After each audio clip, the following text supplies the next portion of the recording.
sumasagot siya sa mga isyo ng kanyang pagka-custody dito sa Alcoy po sir. Sir, Boy Tapang sir, pwede ano mo sir? Masakisay mo sir kung anong nangyari daw sir kung napunta ka dito sa Alcoy Police Station. Yes sir, okay, magsalita na lang sir about sa side ko. Ang dami kong narinig na balita sir, sabi ng mga dumandalo sa akin, di man lang inantay na makipakinggan yung side ko, kung ano yung totoong buong story. So basta lang sabi ng kung ano-ano, pero naintindihan ko kasi Pinoy tayo eh. Kahit nagawa ka ng tama, may masabi pa rin. Kahit kung gagawa ka ng mali, malamang may masabi silang na mali. So hindi mo expect na tama yung sabihin nila na nagawa ka ng mali. Saka ano sir, kung makapagsabi sila na napakasama kong tao, ano bang akala nyo sa problema ko ngayon? Nakapatay ako, nang-rape ako, nagnakaw ako, adik ako. Yung problema lang po namin, napakaliit lang po talaga. Problemang mag-partner lang talaga. Nag-away kami. Kayo, di ba kayo nag-away ng partner nyo? Kung di kayo nag-away, congrats! Kasi nasa perfect na relationship kayo. Kung nag-away kayo, natural lang yan. Kung nag-away kayo, nagbuhatan kayo ng kamay, yun ay hindi tama. Pero yung sinabi nila sir na binugbog ko yung partner ko, abay yan sir, hindi totoo yan. Yung partner ko sir, kasama ko yan dito, nakulong ako, binabantayan niya ako sir. Kaya tignan, iharap ko dito yung partner ko sa inyo. Walang kayong makitang sugat sa mukha niya, pasa sa mukha niya, bali-bali buto. Wala kayong makita. Napaka-ganda ng kutis ng misis ko dito pag nandito siya sir. Walang bugbog na nangyari sir. Sa katunayan nga, sa sobrang away namin, dumating sa punto na nasira lahat ng gamit namin sa bahay. Siguro yung mga gamit na nasira doon, nagkakalaga ng mga 30,000 kasi lahat nasira talaga, mga TV namin. Binasag talaga lahat, sobrang galit niya. Tapos pumasok siya sa kwarto ko habang ako, tinitignan ko siya sa pagsira niya mga gamit, tumakbo sa kwarto. Tinignan ko siya, parang nangaasar ba, sige, basagin mo lahat ng gamit dyan. O sige, ganun, papakulong kita, ganun. Pumasok siya sa kwarto, nakalak yung pintuan, sinira niya yung pintuan.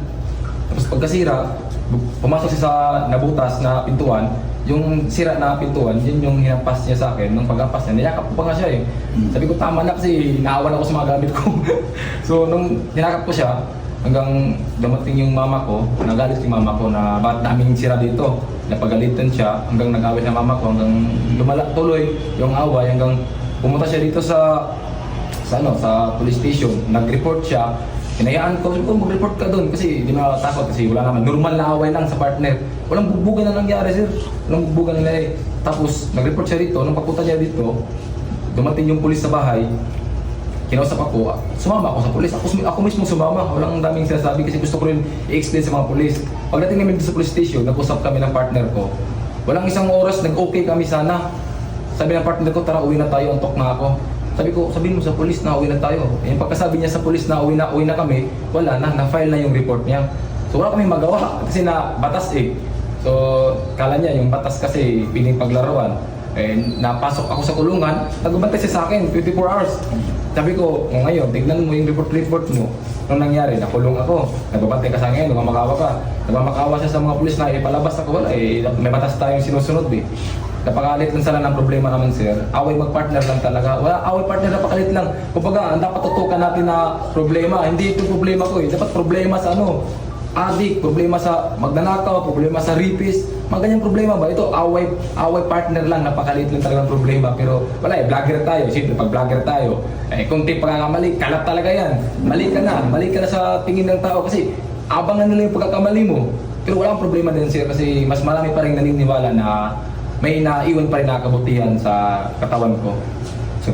So yun sir, nag-away na talaga. Okay kami sa partner ko. So wala kaming problema. Sadyang nakulong na talaga ako dito kasi may batas na sinunod dahil kahit anong sabihin ng partner ko na urong niya, yung mga sinasabi niya, wala na, late na talaga siya. So dapat sana hindi mabot sa ganito kasi away partner lang. Dapat dapat pag-usapan na lang sana.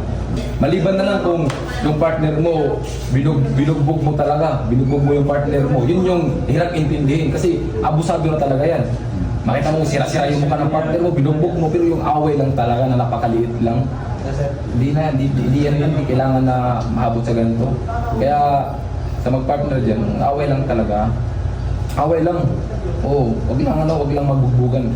Sir, awang ako sa bugbugan nangyari. Sa sinabi dun nabugbugan tawa nga yung partner ko dyan Kung nandito na partner ko sa'yo, papaanoin ko dito sa inyo, papaharap ko sa inyo, huwag na, baka ma-reveal ko pa, sa news pa pala. Oo, sa vlog ko na lang para ate earnings ba. So ano masasabi mo sir sa mga nagko-comment na for content lang po ito lahat?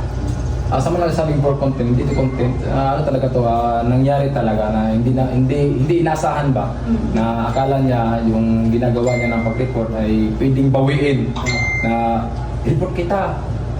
Kunwari lang takutin kita, pero di makatakot ang batas yan So yun nangyari, wala na, napakalit lang talaga ng problema, away magpartner lang talaga.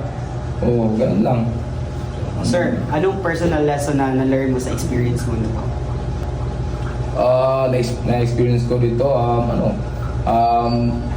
hindi madaling makulong.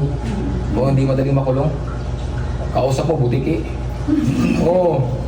Nagtitigan kami ng butiki dun Oo, sabi ng butiki dun, walang tulugan to lagi nagkakape. Talo ko, tulog muna ako.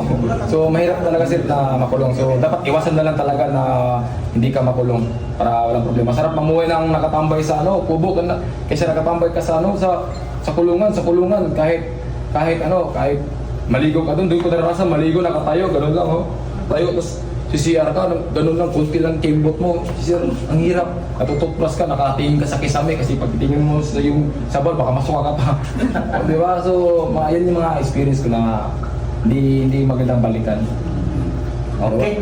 Pero experience lang yun, magandang experience din yun. Magandang experience din yun. Salamat sir. Thank you, sir. Thank you, sir. Susunod, sir. Bugyan mo na lang sa sir.